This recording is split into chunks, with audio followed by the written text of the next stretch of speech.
Hello, everyone. Great to have you on this show tonight. Good day, great minds. Welcome to my channel. Welcome to Making a Difference with Sandra Ukoh. Welcome to our first monthly coaching session today, which will be anchored by our own professor in the house, Professor Seun Oyekola. Let me read his bio before leaving the stage for him to, start the coaching session. But before then, I actually want to say a word that it's a platform where we coach, we learn from other people, we rub off on each other so that we can be the best versions of ourselves. So I'll quickly go into reading his bio before I bring him on stage. Just a few minutes now. Seun is a lecturer in South Africa, and he will be taking us, and I think he's the best fit for it. There's a word that says by John Maxwell, our mentor. He says, what are you expecting from this coaching session? He said, it's always good to know what people are expecting so that, the expectation of people becomes like a standing platform for you to ride on, not your limits. It's not a ceiling, but rather is a platform for you to start on so you can go beyond the expectation. I'm sure you might have come with your questions, prepared to ask him, but I want to let you know that whatever your expectation today, that will be our bedrock. That will be the standing points. That will be the ground on which Professor Seun will be taking up the class, where to start. And it's not a ceiling. And I can assure you, he's actually the right speaker and the right person for today's topic. He will do more than justice by the grace of God. So I want to just read his profile. Professor Seun Oyekola is an associate prof at the Department of Chemical Engineering, CPUT. He holds a PhD in chemical engineering and a PhD in education from the University of Cape Town, South Africa. He has a master's in biochemistry from Rhodes University, South Africa, and a bachelor's honor degree in biochemistry from the University of Ibadan, Nigeria. His research interests include engineering education, resource recovery from waste materials, renewable energy, and bioremediation of wastewater. He mentors, he coaches, and teaches. He is passionate about the youth. I'm glad to bring on stage our own professor, Professor Seun Oyekola. The floor is all yours now. You can take over, sir. Thank you so much, Sandra, and hi everyone. You're welcome onto the platform. The topic before us today is sacredness in the secular, and as you can see, it's a question: can I be a political leader without compromising my faith? So, what I'm hoping to get, what I'm looking forward to seeing through today's session is actually for us to rub minds. And so it's a question, and I'm also hoping that it's also going to be a quest, something that we keep pursuing, something that we keep going after, that is not just going to be. So I don't believe that I've got all the answers, for this, but I'm hoping through the questions, through the discussion today, there will be answers. And I'm also hoping that there'll be answers leading to other questions, and also that will be encouraged to pursue this. So can I be a political leader without compromising my faith? So that is a question for every one of us. So but before I move on, just to give some background. One, that the perspective from this, my stance, from where I'll be discussing today's topic is the Bible, is the scriptures. Don't worry, we are not going to be having a Bible study, but that's going to be my stance. And the reason being that is the only thing, one, I'm a person of faith. Secondly, that's the only thing that I know that has been tested, that has been tried, and that is timeless. So it's tested, tried, it is true, and it is timeless. So I believe there are so many things we can glean from it. And oftentimes when people think about the Bible, they think about my spiritual life and that, but no, we will see that it's actually a practical manual for life, and that's what that is why that's going to be my perspective. There is a part in the Bible which is in the book of Matthew chapter 5 from verses 13 to 16, which I've cited there. It says your lives are like salt among the people. Say, take note, salt, people. So if you're talking about political leadership, you cannot talk about that without the people. So it has to do with influencing people. It has to do with governance. It has to do with benefiting people, and that's what salt does. Your life's light up the world. Same thing about the light. I mean, about the same thing, similar to what salt does, the light does. It influences, it brings about benefits. For how can you hide a city that stands on a hilltop, and who will light a lamp and then hide it in an obscure place? So this is also to encourage us to say, you know what, we should stop discouraging people from among us, because that's also what often happens. Christians will say, no, you can't go. When we hear people say they're interested in going into politics, we discourage them, but we are saying no, it can't keep allowing them to stay in obscurity when they are meant to be out there, to influence, to be the light, to be the salt. Think about it. A light is of no effect without switching it on. A light is of salt is of no effect if you just leave it in the canister, if you just leave it in the can. So we cannot isolate the light from the moment the light is not switched on, darkness will continue. The moment salt is not applied to something, the decadence or the lack of flavor will continue. So that is why there needs to be application of light, there needs to be application of salt. So let it shine brightly before others. That is politics, that is leadership, so that your commendable works will shine as light upon them. And then the other thing in terms of my background is my premise, the proposition, which is one of the things that John Maxwell talks so much about. And I'm sure you've also had Sandra, the host of this program, rehashes every now and then, which is the fact that leadership is influence. And whenever we think about leadership as influence, think about a ripple effect. When a ripple starts, there's just a drop, and that drop causes something bigger. And then there is a bigger cycle, and then it spreads on and on like that. So that's what we are looking at. So it's about influence. So as we move on, another thing I want us to have at the back of our mind, that the talk today, or the discussion today, is not just about politics. So it's about influence. It's about our workplace. It's about the marketplace. It's about the community, wherever you find ourselves, being able to make positive impact wherever we find ourselves. Our sphere of influence. So your sphere of influence might just be 10 people. I mean, mine might be 50 and on like that. But you can influence someone who will make a bigger impact somewhere.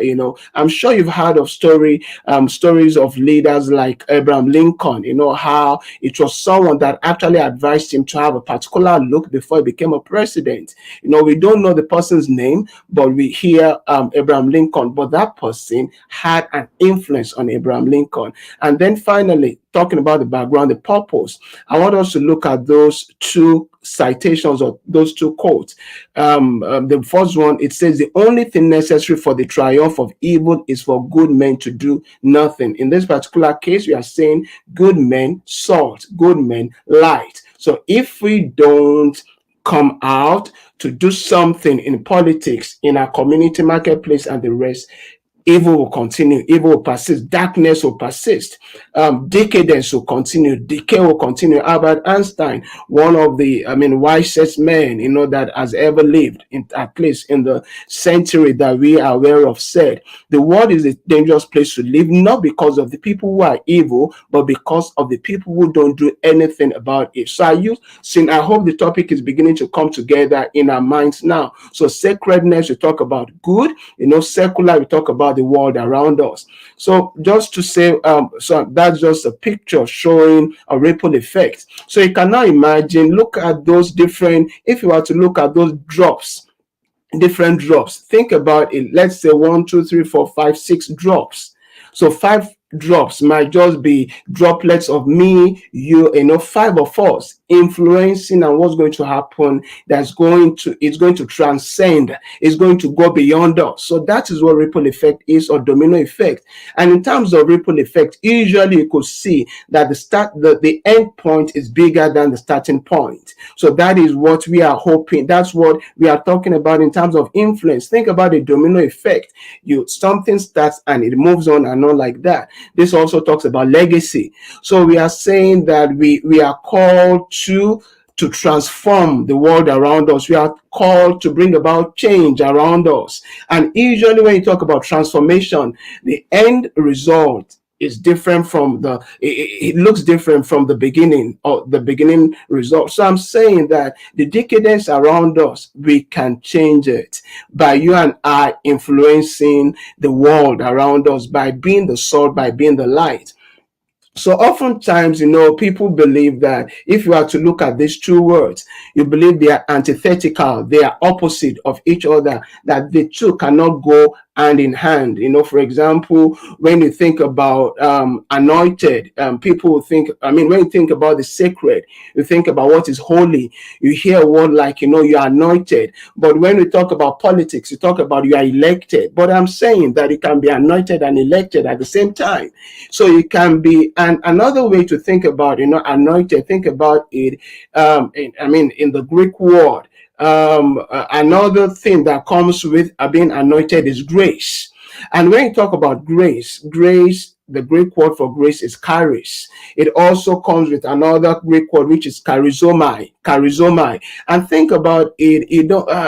I'm sure the moment I said charizomai, the word charisma begins to come to mind. So if you can talk about charisma for political leaders, if you can talk about charisma for our leaders, so, and you're talking about anointing in sacredness, so it shows that the two can actually come together. So look at my first bullet point there. It says you're anointed for your job. Remember, at the very, very beginning, I said that it's not just about political leadership, it's also about the workplace. It's about a marketplace.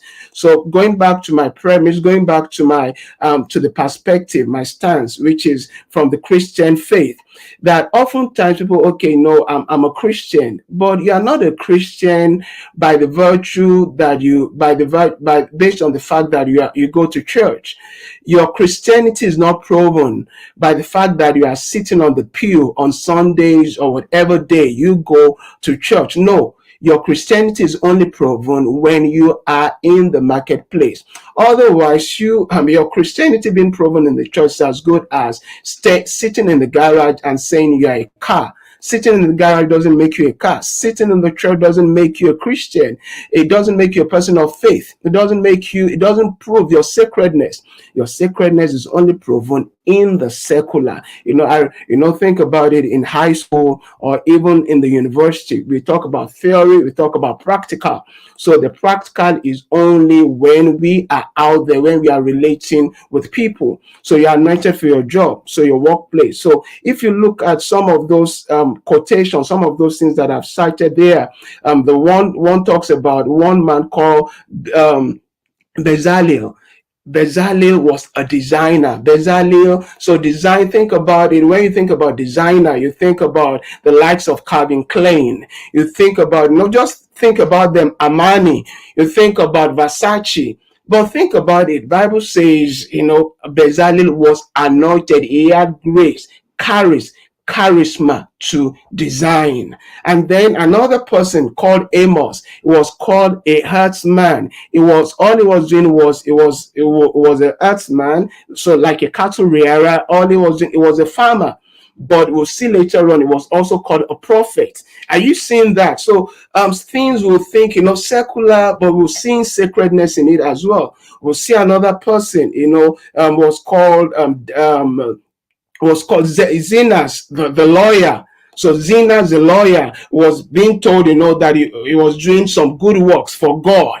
And then we hear about Luke, the physician, who wrote even scriptures in the Bible that are being cited till date. So think about those. So those things are secular responsibilities, but we saw, that they had grace, they had charisma to do those things. So you have charisma, you have grace, so you can be anointed and be elected at the same time. So if you're a person of faith, my posit to you, what I'm putting to you today is stop having that dichotomy. People talk about my spiritual life, my secular life. We are not bipolar.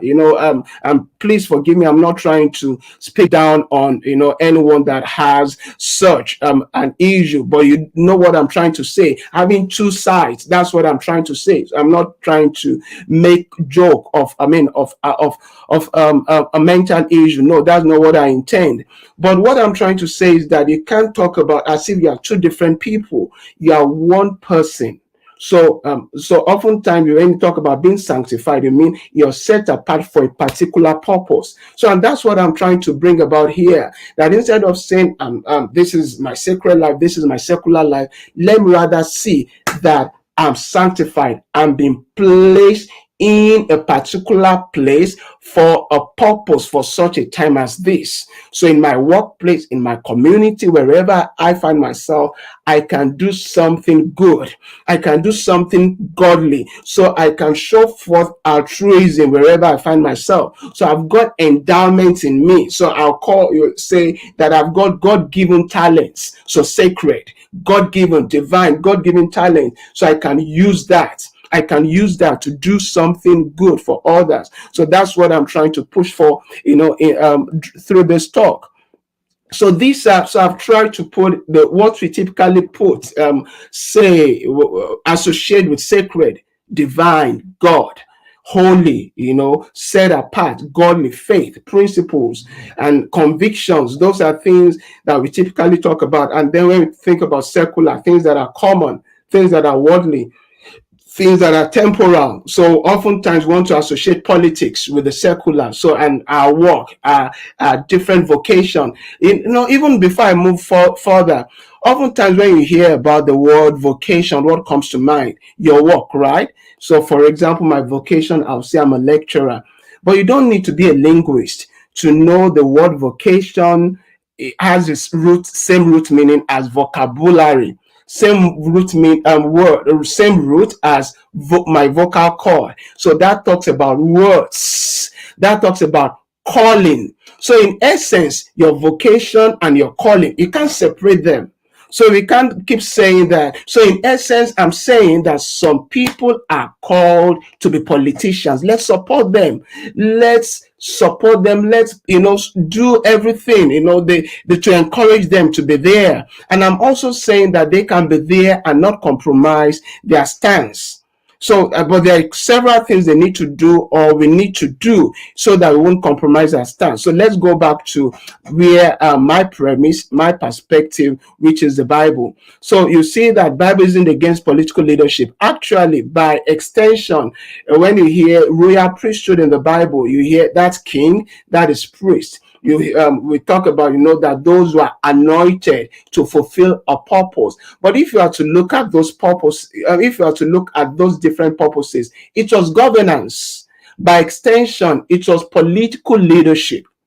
So it was political leadership because they were governing people. So it wasn't just about governing the church. They made rulings. So they made standards. So by extension, we can do that. So changes won't happen like we mentioned at the very beginning. You cannot just put the light, hide it somewhere, put the salt, leave it in the canister. So we can't keep going on our knees praying. No, prayer is not about it. Prayer is not going to solve all our problems. That is why many nations that are very religious are not doing so well, because we believe prayer is about everything. No, prayer is not about everything. Even one of the sayings from the Holy Book is that pray and watch and pray. So what shows me I need to do something, be attentive physically, pray. I need to do something spiritual. So you need to bring the two things together. So it won't happen by just going on our knees. It won't happen by apathy. just folding our arms. And it's not going to happen by just throwing our hands in the air, giving up. Things are bad. We complain so much. No. And also going back to the good book, the Bible, sons of Issachar, it was said concerning them that they had an understanding, they had insights. That has to do with. So another way we could talk about them was they were analysts, they were strategists, they were scholars. These are people we need in the political space. So I read an editorial, a writing by someone, Leke Alda. It's someone to watch out for when it comes to apologetics and when it comes to issues like this. And I've cited him there. Two things. He said the church has two under-leveraged assets. The church has the numbers and the moral authority. Can you imagine that if you can merge that and leverage on that? I'm sure many of us have seen crusades, have seen, church activities with millions of people. What if those people really take the good things they are learning and impart it on others and use it to affect their world? The second quote from him is that Jesus fought oppression. He was not crucified as a rabbi. Rabbi means a teacher of the word, of the scriptures. He was crucified as a political figure, because if you read the scriptures, you see that what he was crucified for was insurrection, was felony, that was what he was crucified for. And actually the word Messiah, which is from which is also called the anointed one, which is from Hebrew, Mashiach, is actually used for political figures. So it's used for political figures. So looking at this, you could see already that the God is not against politics. God is not against politics. So oftentimes we'll say, that politics is about popularity. Yes, that is true. But we are seeing beyond popularity, it's also about the positive quality.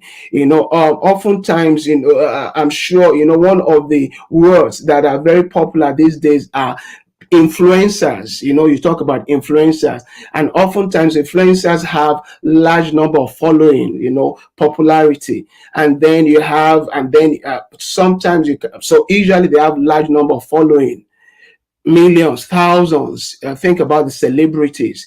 That's why they are no longer called celebrities. They are now idols because of large followings. People worship them. People adore them. And then we also have people, so you can be influential. So not influencer now, you can be influential without having large following. So because you are just impacting people, I think about it. If this show that we are having now, if John Maxwell were to be here, he is an influencer and is also influential. I'm sure millions of people would have, joined in. So he had both popularity and also quality is being imparted. But we are saying that in your workplace, in your office place, in your community, be influential, do something positive, influence people around you. That's what we are trying to say. So I've tried, so in the earlier slide, I've talked about try to differentiate influencer and being influential, but I'm saying you can actually marry the two. If you are to look at the things that I've cited there, as a tale of two people, the father and the son. The father was King David. He was very influential. You don't need to be a person of faith to know King David, to know King David. He was very influential. His name is still spoken to about till date. He was very influential, but there was a time that his son Absalom, did everything to get rid of him, and then he ran, the king ran from the throne. If you are to compare the two, you see Absalom was more of an influencer because he was just doing things to make people gravitate towards him. So one of the things that differentiate one of the problems with our politicians or with our are political leaders is many are just influencers.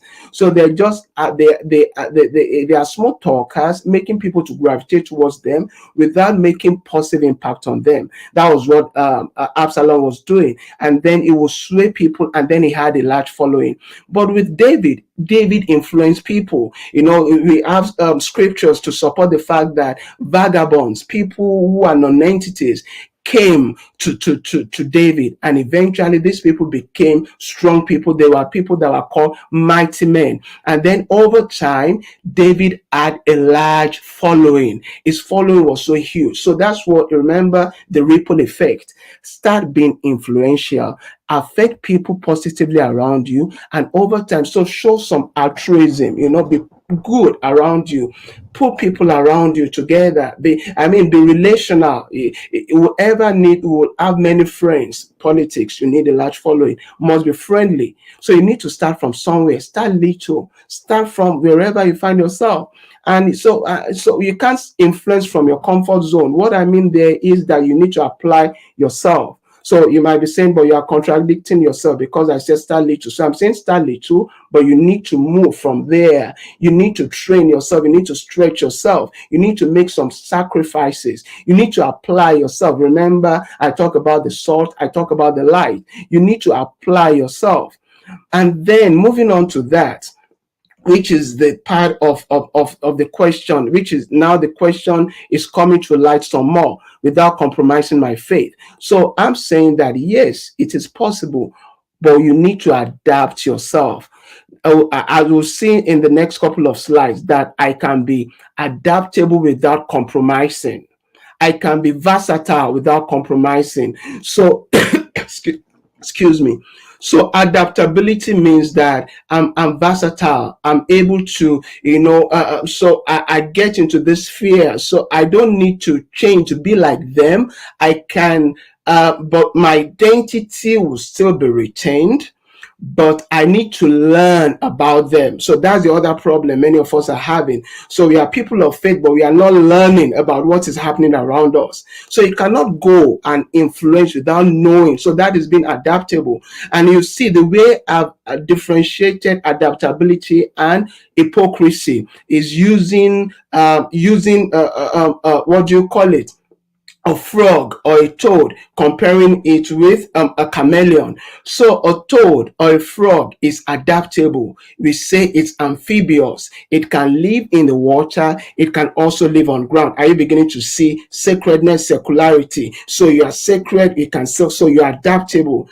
And the only reason why the toad is able to do that, or the frog is able to do that, is because it's gone through what we call metamorphosis. It's gone through maturity. When it will start as an egg, it stays in the water only. It becomes a toad, it stays in the water only. But over time, it is adaptable. So that is adaptability, but it doesn't compromise. So, but what a chameleon does, that is what I call hypocrisy. So we are saying that be a person of faith, go into the world, retain your identity. The salt is added to the soup, it's added to your rice. It doesn't change the identity. It still maintains its identity, but it affects, it transforms. So it transforms its environment. It doesn't just conform to the environment.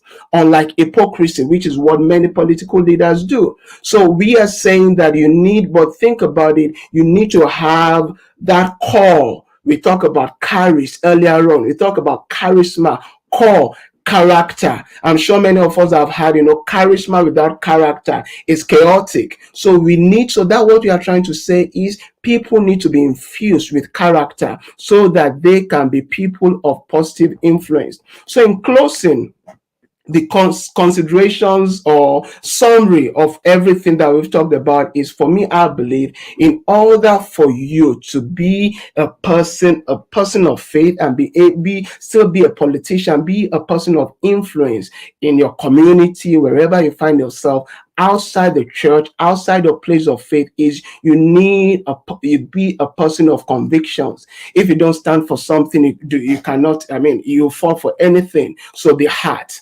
there's a scripture, Psalm 78 verse 72 says, that David led the people with the integrity of his heart and with the skillfulness of hands. So convictions and competency need to go hand in hand. So you cannot become a leader without being trained. So you need to be mentored. You need to be someone's apprentice over time before you can get out there. So remember that drop.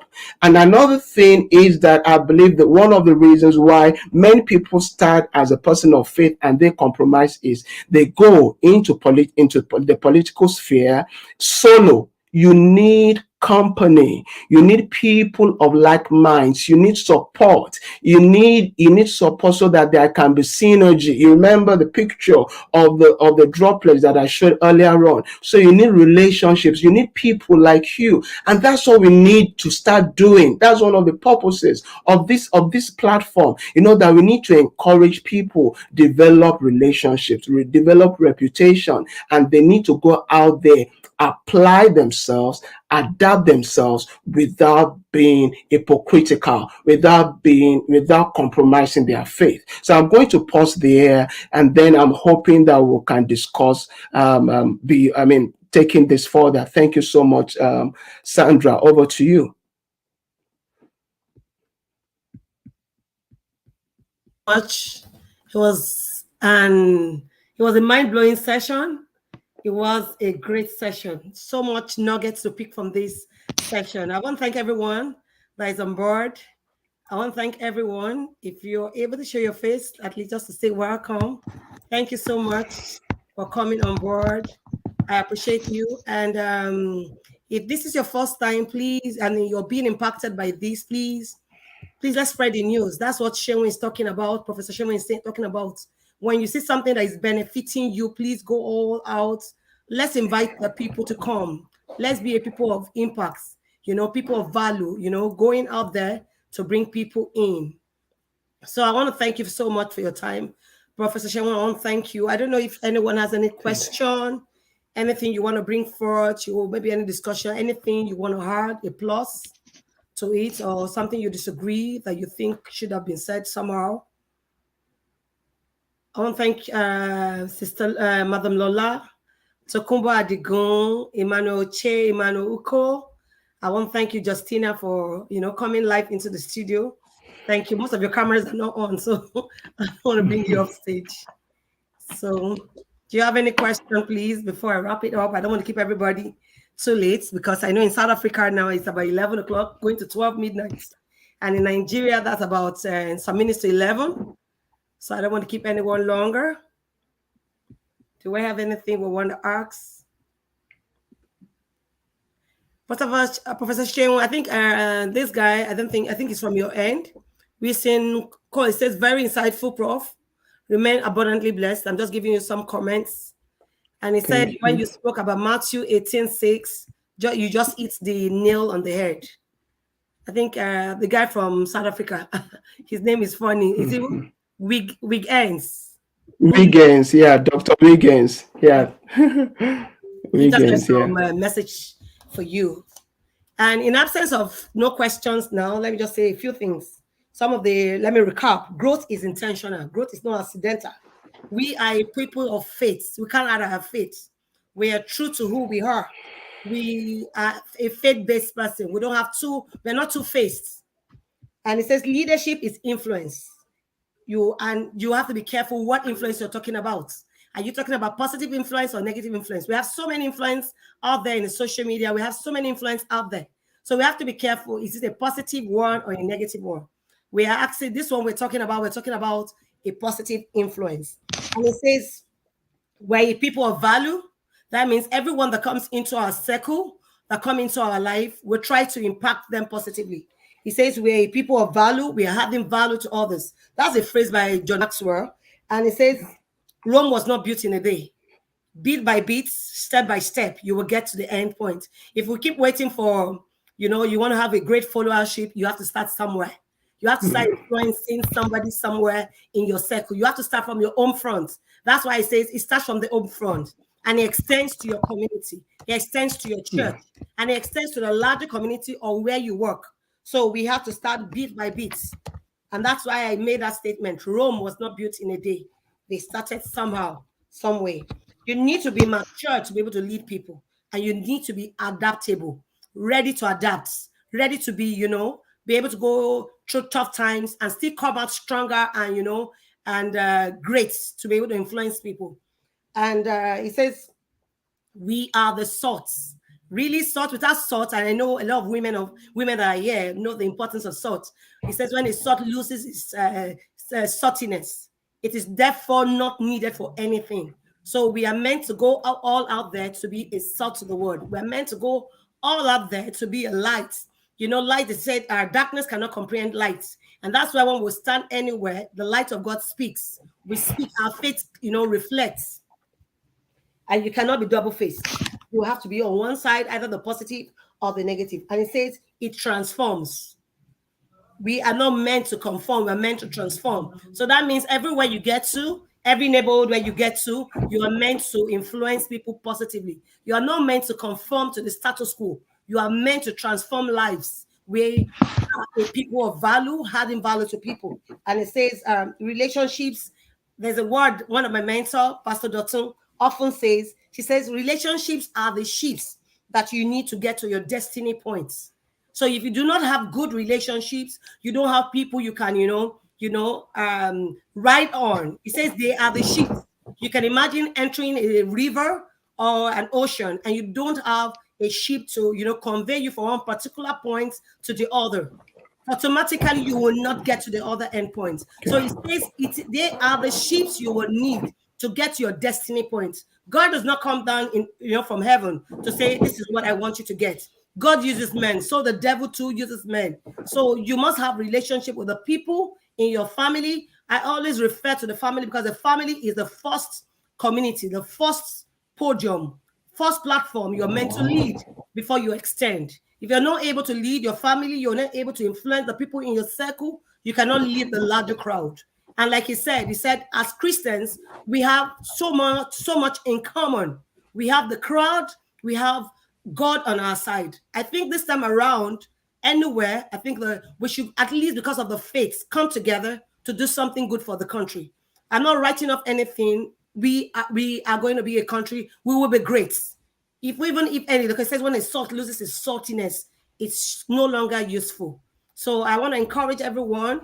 One of the reasons we're, discussing topics like this is to influence us, to say that politics is not for only the secular people.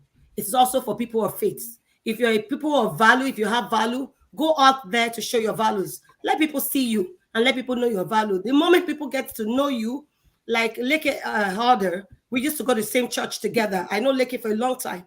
Leke will stand, he's always an antagonistic person. Either you go with him or you leave him. Leke has a mindset. Leke, this is what Leke wants to do. You cannot. Leke now has an influence on his own. He's been there over 20 years, and I'm sure he's, creating an influence. He has a large followership. So we can go all out there to become a people of difference. And that's why I say, please plug into an environment where you can grow. Plug into an environment. You cannot be alone. And that's what the devil does. He said, woe to him that is alone in the day of trouble. When you are in trouble, nobody will come to your rescue. And that's why I said you need a relationship. So please plug into an environment where you can grow, where growth is, is possible. Plug in there and belong. If perhaps you're in a group making a difference, one of the reasons we come together is we don't believe anyone is an island of knowledge. We believe we can learn from each other. We believe we can rub on each other. Like I sent some topics and I said, there are coaches amongst us. Professor Seun decided to take this topic and say, okay, he'll be able to teach on this. There might be something that's bothering you. There might be something you know of that you think will be of impact. Please, you can, send me a message. Just send me a mail. Tell me this is a topic you would like to take or something you think you want a discussion to go on so that we can all learn. You understand? And I want to encourage us, and I want to say thank you for staying to the end of the show. I want to thank everyone everywhere in the world, everyone that is in the studio with me, and those watching us on Facebook and YouTube. I want to say thank you for joining us. Let's go out there to make a difference. Let's be a people of difference in our homes, in our office, in our community. Let's go all out to become that change agent God has sent us to be. Thank you so much for joining us tonight. Do have a great weekend. Thanks for having me. Thank you so much. Thank you so much. Professor. Cheers, everyone. Yeah. Enjoy the rest of the day. Yeah, bye. Thank you. Bye. Bye.